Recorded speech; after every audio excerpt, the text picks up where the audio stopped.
Résumé de la première partie. Une professeure, un élève, un amour né dans le silence des cours, des regards volés, des mots jamais dits. Ils s'aiment là où ils n'en ont pas le droit, jusqu'à ce que tout s'effondre. Elle part. Lui reste. Et chaque 14 mars, il dépose une rose blanche. Parce qu'il n'a jamais cessé. Les années ont passé. Adam a vieilli. Un peu. Pas trop. Il vit toujours entre les livres, entre les phrases qu'elle aurait aimé corriger, entre les silences qu'ils n'ont pas comblés. Chaque année, il publie un nouveau livre. Tout différent. Mais dans chacun, elle est là. En creux. En filigrane. Claire.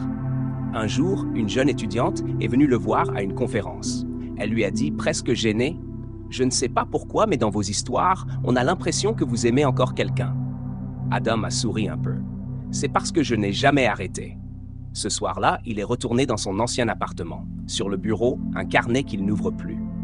Mais il sait ce qu'il y a écrit à la dernière page. « Aimer, c'est parfois se taire. Mais toi, tu as été mon cri. » Et le lendemain, comme chaque 14 mars, il a pris la rose blanche. Il a marché lentement, jusqu'à l'université. Et cette fois, quelqu'un l'attendait sur les marches. Une femme, inconnue. Dans les mains, elle tenait le livre « L'élève et l'ombre ». Elle a murmuré « Je crois que j'ai compris. Elle vous aimait vraiment, n'est-ce pas ?»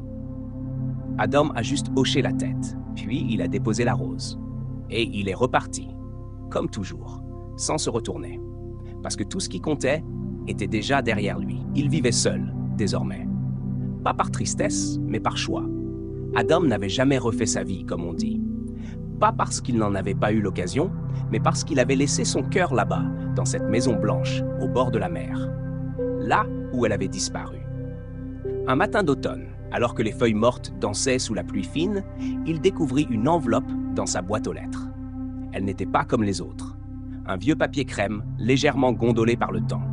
Sur le devant, une écriture fine et délicate. Ses mains tremblèrent en l'ouvrant. À l'intérieur, un petit carnet relié de cuir brun, usé sur les coins, et une carte. Si ce carnet te parvient, c'est que je suis déjà loin, mais il y a des choses que je n'ai jamais osé te dire à voix haute. Des choses que je n'ai écrites que pour toi, pas pour le monde. Pour toi, Adam. Il s'assit. En silence, le carnet pesait lourd, pas physiquement, mais comme un cœur qui bat trop fort dans une poitrine trop pleine. Il tourna les pages. La première contenait une date, le 14 mars, un an après leur séparation. Puis vinrent les mots, des fragments de souvenirs, des lettres qu'elle n'avait jamais envoyées, des confessions pleines de peur, mais aussi de lumière, des rêves qu'elle avait faits de lui, des lignes entières où elle disait qu'elle l'imaginait encore assis au 3e rang près de la fenêtre. Parfois, elle écrivait comme une poétesse, parfois comme une femme brisée, mais toujours comme quelqu'un qui aimait. Et au milieu du carnet, une page simplement signée. Je n'ai jamais cessé non plus, mais j'ai appris à aimer de loin. Et ça, tu ne me l'as jamais appris. Je l'ai appris seul.